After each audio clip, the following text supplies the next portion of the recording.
it just pisses me off that like we as women have to worry about how other women mostly perceive us. And I think that gets amplified with social media.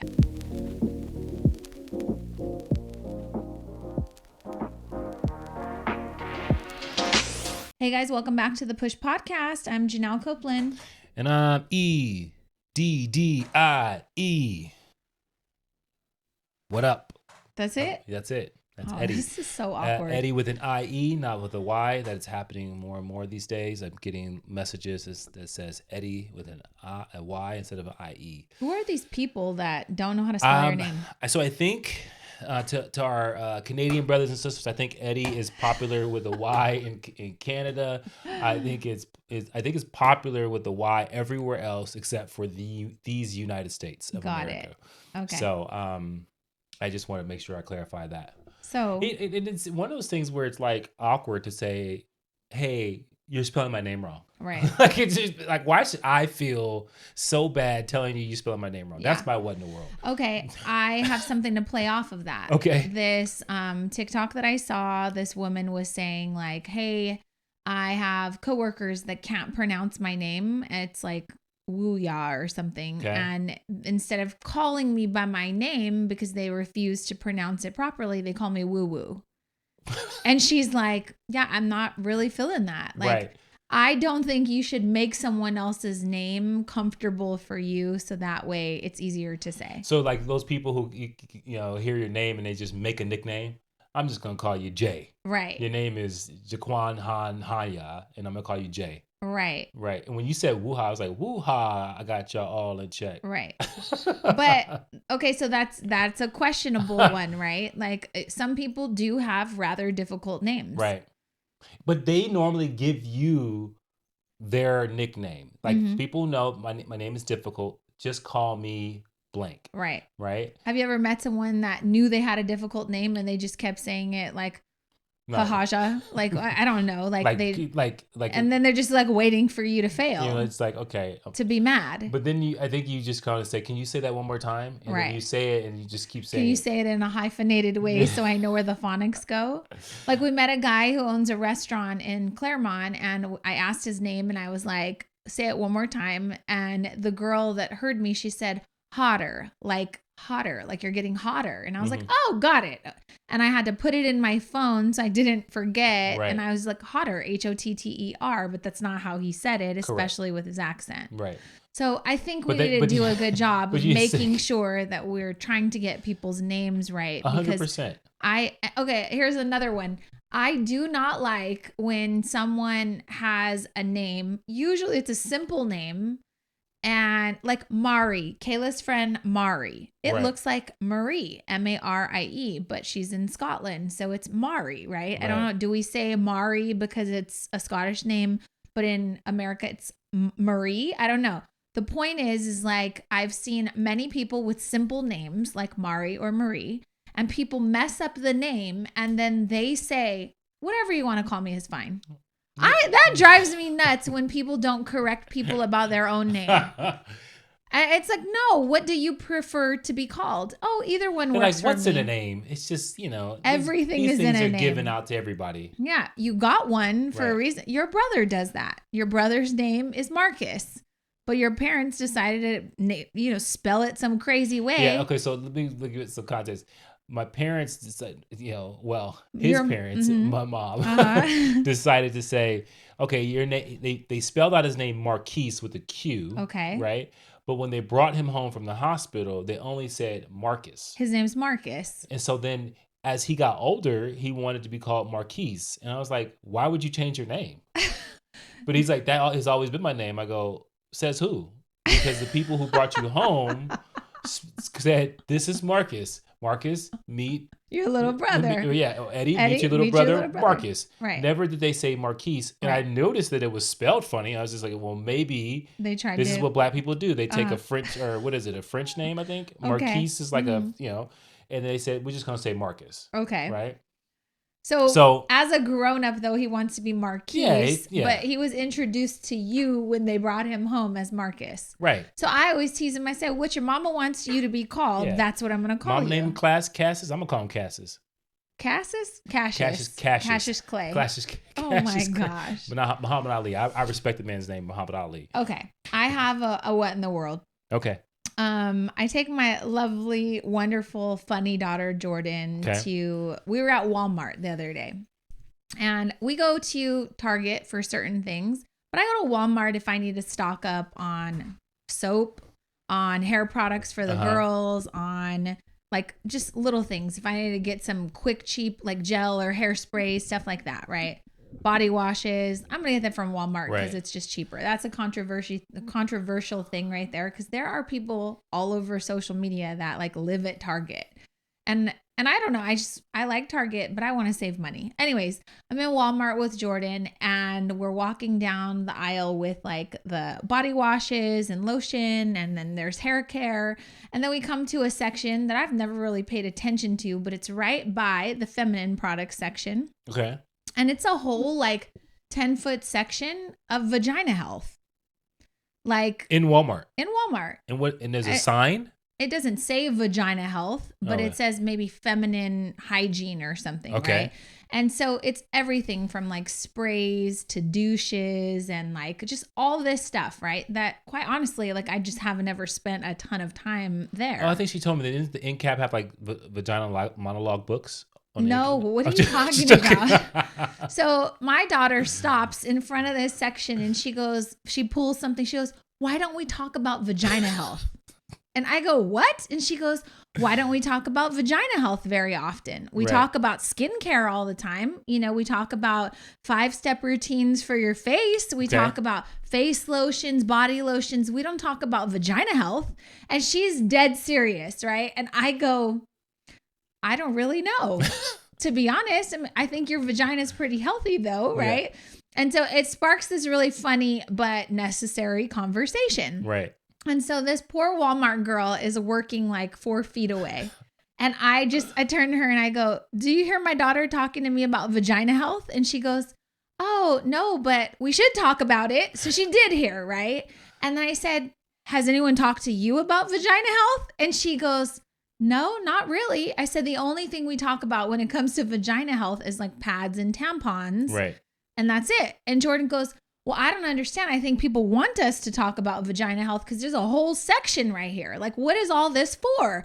And she starts pulling out all this stuff. And I was like, "I don't know how to say this to you. And I could be wrong because I've never had this conversation before.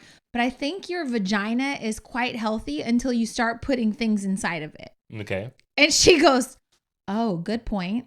But is there something we should be doing to care for it?" Right? Like I have a face routine. Do I need a vagina routine? Right.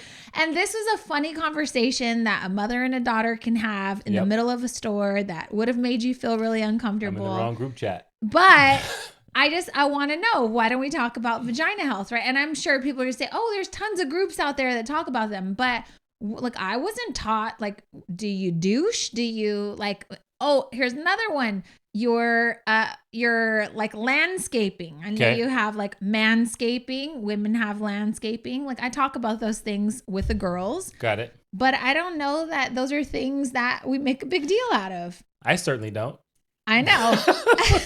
And you feel uncomfortable talking about vagina health right now? I'm not uncomfortable at all. I don't know how I can add to this conversation, but I'm perfectly fine with you leading us through to having a better world of vagina monologues. Right. So anyways, I thought that was funny, and I think that is hilarious. I think that you should have a conversation about vagina health with your kids. I'm and still trying to commercial. unpack that. So yeah. So there you go. This episode is brought this is to you by public service announcement by Janelle Copeland on vagina health. There we go. So moving on from vagina health. Yeah. I'm not going to say it anymore. Where do we go from here? This is like one of those, anything we say now is a hard right, right? It's just like, right? And so. Make a hard right, babe. Just take it. Yeah. So I'm going to tell you, I want to talk about, well, I don't have a what in the world. Well, my what in the world I just told you. I thought you were going to say you didn't have a vagina. No, I do not. No, I do not. But I do think that it's very interesting. Right? Okay. What is your what in the world? I don't have what in the world. Well, my what in the world is, social media is like lighting up these days. Okay. I mean, when this comes out, it would be about a week or so since like Elon Musk took over Twitter. Mm-hmm. So if you don't know, Elon Musk purchased Twitter, Okay. right?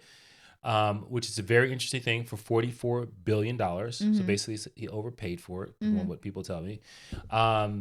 And it's interesting because now like this whole movement on like free speech is like moving forward, and people are saying the most awful things. Mm-hmm. And it's interesting because like I read this article that said that you can't have this town square, which they're considering Twitter, to be fully free speech if it doesn't protect, certain groups, Mm-hmm. right? If you're allowed to say whatever you want and be hurtful Because it's freedom of speech, then if a platform like that survives on advertisement, so what advertisers want to be next to right. a comment that speech. sounds Mhm. hateful, right? So you're going to have to police it, which puts you back into what Elon Musk It's currently, yeah. was upset about, Mhm. because he felt like there was, too much governing of the of what's Right. being said. But I look at that because we mentioned a couple of times.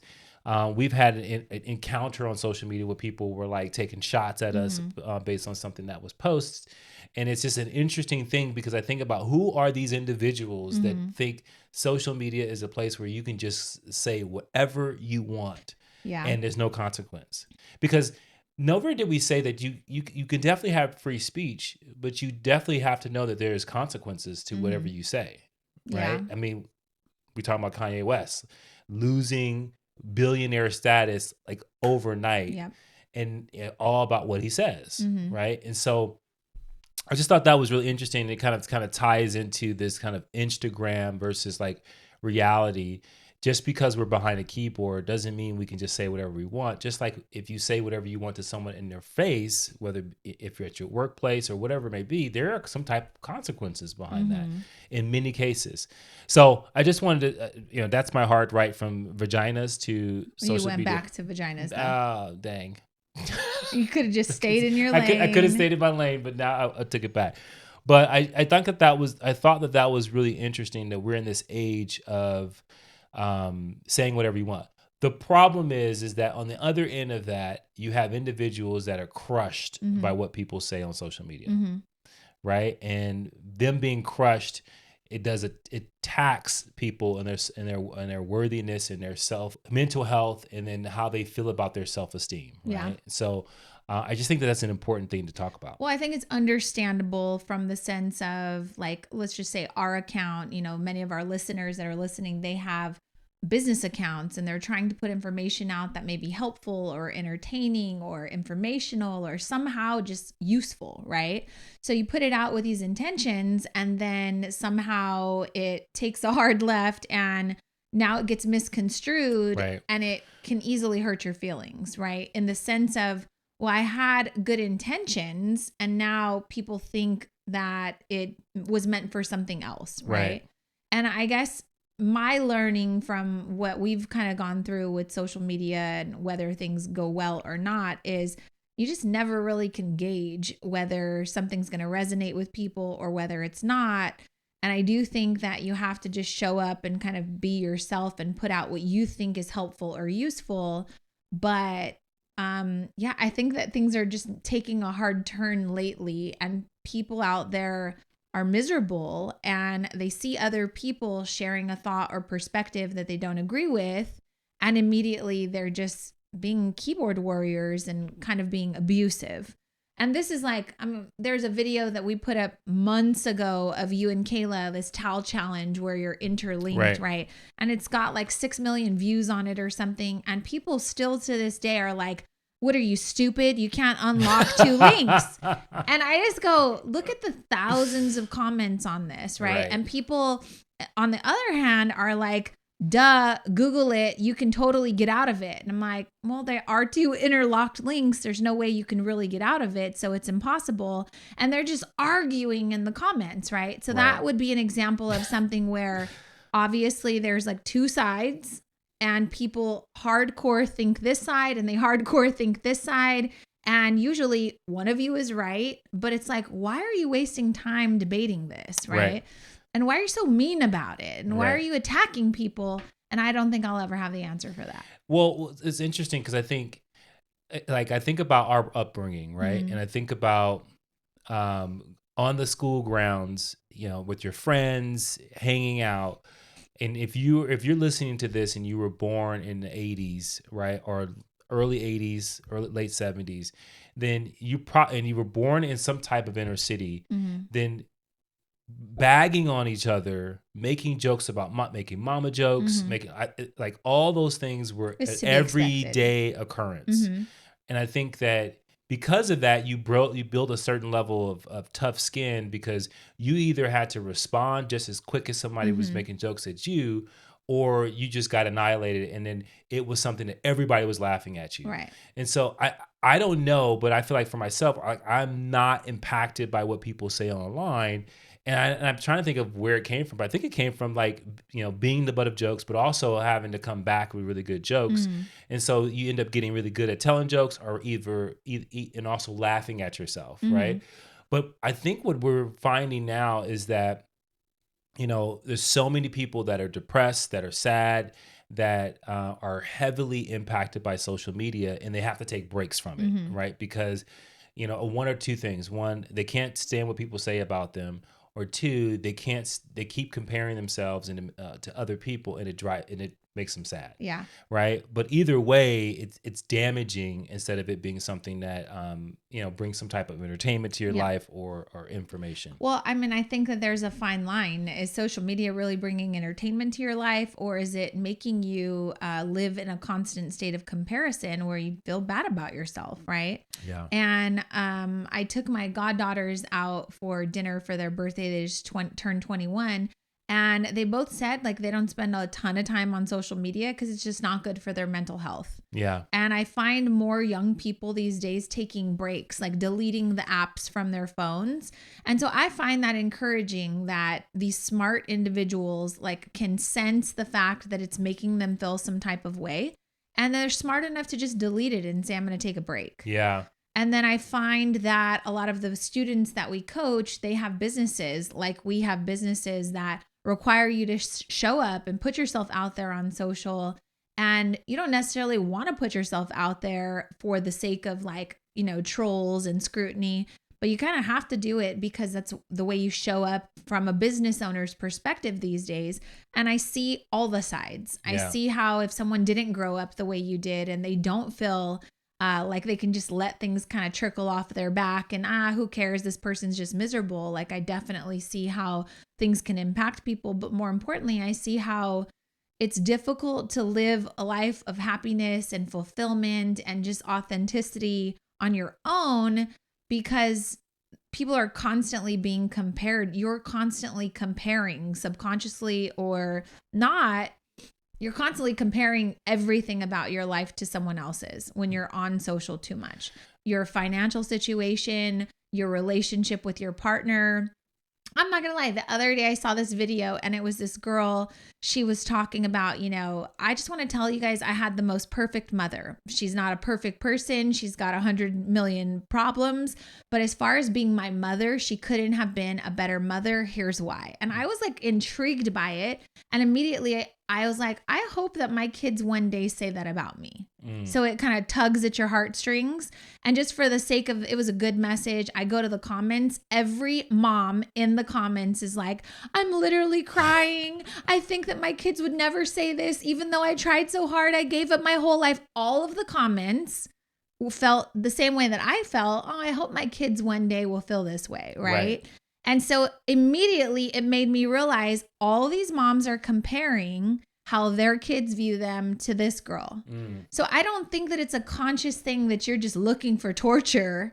I think that the way that we're built, the way that we're wired, we're sensitive people in some cases, and certain things can be triggering. Like being a mother is important to you. You want to be a good mother in most cases. So when you see something you don't know it's going to be triggering, you think it's going to be entertaining, but it makes you feel a certain type of way. Make sense? Do you think that is more prevalent in women than men? Probably 100%. Yeah, I tend to think that just based on like the statistics and the studies out there of like how we raise our daughters versus how we raise boys, And I feel like women are, and you correct me wrong, are raised in a sense unconsciously or in a state of unawareness of saying you're bringing them up to be competitive for the best man available. And that may be a strong thing to say, but I feel like traditionally, even in our history, it's been that way, Mm-hmm. right? Where the prettiest girl, the girl gets the attention, and so everyone is competing with that person or trying to find likeness like that person to get the same attention. I mean, we do it even now. We have homecoming king and queens, right? But the guys don't care about being a homecoming king. I bet they do. Not really. I mean, when I was growing up, no guy was like, if I'm homecoming queen, it'd be But the it's the most popular guy. yeah. But even if the guy who won, no one cared, Well, right? that's what you think. Well, in the conversations I had with friends, like no one Mm-hmm. cared. I don't even remember who was the homecoming Yeah, maybe king. because y'all weren't in the running for it. So you didn't care. You couldn't care. Your feelings would have been hurt. But I think that there's something there because if a guy did the same thing and said, "Hey, I had the perfect father," I Mm-hmm. don't know if the comments would be flooded with men I and agree with you. fathers saying, "Oh, I hope my kids say the same thing. If my son said that, I would feel great." I just don't think that it resonates that Maybe way. it's because we're more nurturing, like by nature. But I mean, we had a conversation not too long ago about something that I saw on social media. And it was like a psychologist who said, guys, if you want your wife to have more sex with you, these are 4 things you need to do. And it was like, connect with her, like Mm-hmm. make time for her, like date her, send her sweet messages. This and that. I showed it to you. Yeah. And I don't think you really got it. That's And I think you needed oh, to get it. God. So that's the point is though, like, like sometimes maybe you do need to like let it sit with you, let it resonate with you. I don't think that there's a right or a wrong way. It's not a comparison, but sometimes. So anyways, the conversation was, I said, this guy is speaking about something I believe to be 100% true. Like Mm-hmm. guys could get more loving in the bedroom if they followed this man's advice. Right. And the conversation was, look who's in the comments. All women. Yeah. All women validating it. No guys anywhere. So Right. the message is not finding the right person who it's intended to find. Because Right. if the right guys found it, they'd get laid more. I don't know. Do you understand what I'm saying? No, I do. So I do. think women are looking for maybe different things. Men might be just looking for sheer entertainment. And they're not letting messages resonate with them. And these are all generalizations. There Right. are guys out there that are yeah. looking to be better spouses, better. And You're not really one of them. I'm just kidding. Oh, I'm kidding. No, but I think that I'm not saying that guys don't compare themselves at the Mhm. level of women. I think they do it in a different way. Okay. Right. But I also think that now we're seeing it where men do it in a similar fashion because men are more attracted to status in their life. Mhm. Right. And so they're going to compare themselves to other men based on a financial status, maybe on the physical attributes. Mhm. All those things I think become a place where man compares. But I do think that I don't know if it hits on a grand scale emotionally with men that it does for women. I feel Mhm. like women will take breaks from social media because emotionally it is now weighing on them that Mhm. others are doing these things or they have this look or beauty or whatever, and I don't feel like I do. Yeah. Where men will try to find ways to compensate it in a different way. Yeah.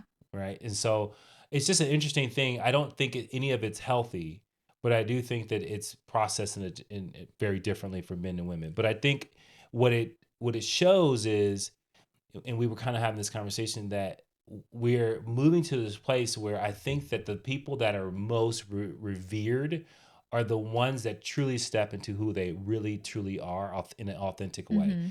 And they do it unapologetically, Mhm. right? Like you think about the people that are the trendsetters, they're the ones that are willing to do something different before anyone else Right. without really caring, Mhm. right? And so I think when we use social media to get approval as far as a content creator, that's a tough gig because that approval is not going to come back in the version in which you probably want it to Right. be, For sure. and it's going to be mixed with people who flat out disagree and in fact are angry with you because you said something that Yeah. they find unrealistic or they don't relate to, or their life is something totally different, and they want to tear what you just put out down. Yeah. Very quickly. So there's this woman I follow, Vivian, your rich BFF, and she's like a Wall Street girl that shares like financial tips and stuff.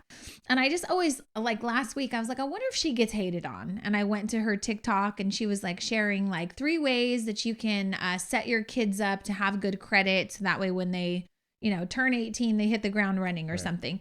And literally so much hate in the comments. Like, well, must be nice, to have someone that will teach you these things. Like everybody's projecting like all this negativity. And I was like, damn, she's literally sharing like tips. Like this is helpful information. If you don't have kids, keep it pushing, right? If you didn't have parents that taught you this, learn it so you get better.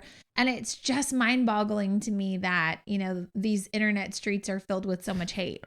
And I guess the point of this episode is to, just have a conversation about the fact that I always take it to heart that our kids are going through different things than we went through at their age. Yeah. At 21, 20, and at 21, 19, and 17 years old, we didn't have this constant comparison and this mechanism that distracted us constantly, that gave us notifications of these great lives that our friends were living, or whose video went viral, or, there was no stats to keep in your friend circle. It's like, I saw you at school. If I didn't like you, whatever, I went home to my safe place at home, got to be with my family. And then if you were bullying me, I got a break from you. And then I go back and it's a new day. Right. And now there's like no turning it off. And so there's a lot of debate on whether social media is good for you, it's bad for you. There's more that states that it's bad. But as a business owner, I'm telling you, I don't know how I could have had a more successful business without social media, which is why I keep continuing to show up on social. And it's not going anywhere. No. Like, I mean, you can not like it and you can be disconnected. And I think that's perfectly fine. But we're already in a society in which social media is part of our life. Yeah. Like there are children right now that are entering the world in more formative years, that social media is part of lifestyle, right? And so I think that the key thing is how do you equip people, not just kids, but even adults now that are participating. How do you equip them in a way that they're not looking for approval? Because I promise you this, is if you are seeking approval on social media, you're probably seeking approval in your reality life, right? From people that may not necessarily give you what you're looking for, but you're constantly making decisions. You're constantly measuring your life based on what people think of it, right? And not necessarily what you believe you really want to do and what you're passionate about. I think that could come in the form of people pleasing. Yeah, 100%. So like if I'm a people pleaser and I'm doing things because it's out of the goodness of my heart, but I really want to make you happy, that is a form of I'm looking for validation. I'm looking for acceptance. I'm looking for something that you do to validate that I'm on the right track. Right. That could easily bleed into habits on social media. Yeah, it's funny because I was telling you, I saw this quote where Mike Tyson said that if you're friends with everybody, you're probably an enemy of yourself. Enemy of yourself. And so like, and you think about that, if everyone is your friend, that means that there's quite possible that you have adjusted to every single person so that you are more likable, which means it deteriorates to the person you truly are, because you should meet people who don't like you, right? Like, think about that. When you put something on social media, when you meet people, there's going to be a certain percentage that just doesn't care for your personality, that doesn't care for your haircut, your or whatever, choice of spouse, And I think that idea of being unapologetically yourself is where that comes out. Like, and that's a thing for people to who's listening to this, to say, hey, do you find yourself modifying yourself? And so, people of color, Black people specifically, will say that they code switch, right? So they go to work and they have a certain voice at work, right? And for people who don't know what that is, it's like your customer service voice. Like you say, how can I, you get a job where you're helping customers, all of a sudden the customer walks in and you go, how can I help you? Like your voice goes super high because you're trying to be likable. And there's something about maybe a deep, resonance in your voice that maybe, impacts people. But if you're code switching constantly, then who are you? Right? How should people see you? Are they seeing the real version of yourself? And are you happy with the version that you're giving people so that you could be liked? Or is it one of those things where you sit back and you're constantly having to live up to who people think you are, or the image that you created, and it deteriorates your self-esteem because you're like, I'm not really that person. Yeah. And I can't live up to that person and the expectations that are given to that person every single day. I think we need a therapist to come on and help us with this because back to the dinner with my goddaughters who are 21, like my one of the twins, she said that people recently have been giving her feedback that she comes off as arrogant. Yeah. She's the sweetest, kindest, like most hardworking kid that I know. But then she says, because I'm the first one to raise my hand, because I'm the first one to try to go after the hard projects, like 2 or 3 people have given her the feedback that she's arrogant. Right. And I was like, that is such an aggressive word, you know? Yeah. And so it makes her want to dim her shine. Right. It makes her want to be not the first one to raise her hand because she wants to give other people a shot. And so she said she started doing these things where these tests with her friends where she brought to the group chat, some opportunities and was like, hey, I want to share the love. Anybody interested in this? And then they all kind of talk themselves out of it. Oh, I'm not really qualified. Oh, my resume needs to get built more. Oh, and she goes, I'm just not going to subscribe to that. I'm going to go after it, whether I'm qualified or not. And if that makes me arrogant, then damn it, I'm arrogant. Right. And so I just, found myself kind of coaching her into do not let that derail you from the things you should be going after. For me, the word was intimidating. Mm-hmm. How many times in our career together did you hear someone say, often, oh, she's intimidating? Often. I used to let that dim my shine because I didn't want to come off as intimidating. I didn't want people to not like me. I didn't want to be too much. But then I had to kind of realize like I'm overcompensating every time I meet somebody, trying to be extra sweet. And that shit is fake. Yeah. Like, this is who I am. I'm sorry. If you're thinking that I'm intimidated, it really comes down to how you're receiving me. And that has nothing to do with me. Yeah. But it took me 40 something years to figure that out. Right.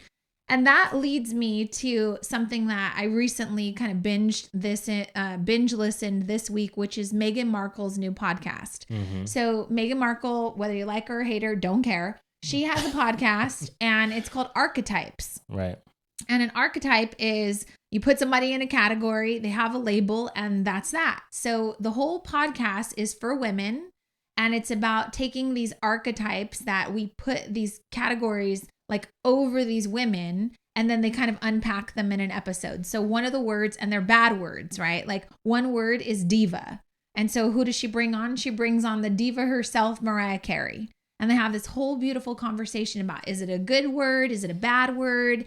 Do you play into it? Do you shy away from it? Because now in like the early 60s, it was what you would use to revere like a highly established opera singer. Mm-hmm. Somewhere in the late 90s, early 2000s, it turned into like a bad word. Oh, she's a diva, which means she's high maintenance. Stay away from her.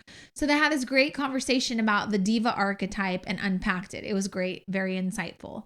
Another one was bimbo, like a dumb blonde type of thing. She brought Paris Hilton on. They talked about it. I thought that was great. Another one was the angry black woman, and she brought on Issa Rae from Insecure. Yeah. And so there's these great episodes that help women understand, like, these are the archetypes. These are the categories that you can get pushed into. For my niece, it's arrogant. For me, it's intimidating. So I hope she covers those because that's great. It just pisses me off that like we as women have to worry about how other women mostly perceive us. And I think that gets amplified with social media. Yeah. And, I read that is called a cognitive burden. And Mm-hmm. what that means is like, if I try to take on your emotional weight and at the same time as now I'm modifying myself to appease you, I now have the burden of my own personality, who I am, and then modifying it so that it fits what you need in order to receive me. Right. That's a lot. It's too much. It's like one of those things where you just kind of go, I can't do that, mm-hmm. right? I can't be my true self where my uniqueness and how special I am can come out and burst through the seams and make an impact on the world at the same time as trying to cater to you in a way that so that you can receive me. I just think that's impossible. Yeah. And the thing is that I think when people find that people have achieved a certain level of self-esteem and confidence, those that have lower confidence, all they want to do is try to bring you down, because they know that's the edge. That's the difference between you and them, is that you have this way of carrying yourself and belief in yourself that they don't. And the only way that they can find an edge is to say, hey, you're coming across in a way, because when people say you're intimidated, it has nothing to do with you. It has everything to do with that person. And I can see it's hard to understand that though. Right. And I can see if you were intentionally trying to intimidate, like you're trying to put your will on people and like stand over them. And I think that there's a space for balancing that feedback so that you know the difference between things that you're doing that are damaging people versus you just being true to yourself in a way that's kind and respectful. But unfortunately, you just can't handle it. Yeah. Right. And I think that is super important. And for our daughters, I'm like, please don't listen to that feedback, especially when you know you're approaching people with love and kindness, but you're also being true to who you need to be. Well, our daughters are going through that right now. Like, they have been told by every boy that they've liked, even friends, oh, you're intimidating. That's why boys don't approach you. And I got to say, from, a mother's perspective, it definitely triggers me because I've had to deal with that. But then also there's a part of me that's like, you better rock that. You better be proud of that. When people tell you that they're intimidated by you, it has nothing to do with you. It's because you're smart, you have a presence, you're commanding, attention or the room or whatever it is. And you deserve the right because you've earned that, right? You're not just acting a certain way. Like, you literally are carrying yourself in a way that also conveys confidence, but is still kind and welcoming and loving.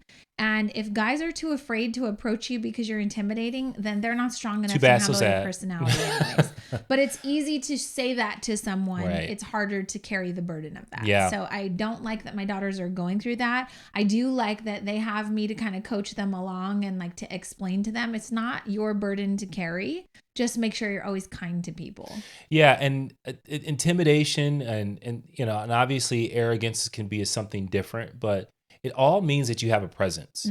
Like you cannot be lost. And I think that in a world of commodities, right? You can go to Walmart filled with commodities, Amazon filled with commodities, but it's those products, it's those people that have presence that catch your attention. And those are the people who are never forgotten, right? And so when you're trying to add value to the world, it requires a certain level of presence. I guaranteed if we were in an open hall with many people in here and, a Bill Gates walked in, you would feel it, right? Or a Barack Obama walked in, you would feel the presence. It doesn't mean they're doing anything to intimidate you. It's just that they bring something to the room that you cannot mistaken. It can't be lost. And I also, when you're just giving that example, you said, if Bill Gates walked in, I was like, if we walked into a conference room or a big conference room, because I'm a visual person, I was like, I see the girl with the purple hair. I love her. I'm cheering her on. Right. I see the guy with the big afro or the dreads. Like, I see that, right? Because visually, it's like the people that stand out, that break the mold of the cookie cutter, are the ones that I gravitate towards. Right. But I can see how carrying the burden of making sure that you fit in can also be something that people live in every day. And I think we had that struggle with our kids. Like, they were constantly like trying to fit in, right? And I understand where that came from, especially when you a person of color and you're going to a school that's predominantly white, right? Or not black, I should say that. Well, all your girlfriends have stick straight hair. You're trying to like fit in. You're trying to be accepted. So you think the only way you can be accepted is if I'm similar to this person. Right. And I just want to let the people know out there, like, that's not. Right. And how you lead yourself is how you get accepted. How you show up and you are kind and loving, but you are true to who you need to be. There's no better quality that people find attractive than confidence and self-esteem. And I think that that's something that if you are trying to have better connections and you're trying to be a part of something or lead something, I think that's the part that you got to step into.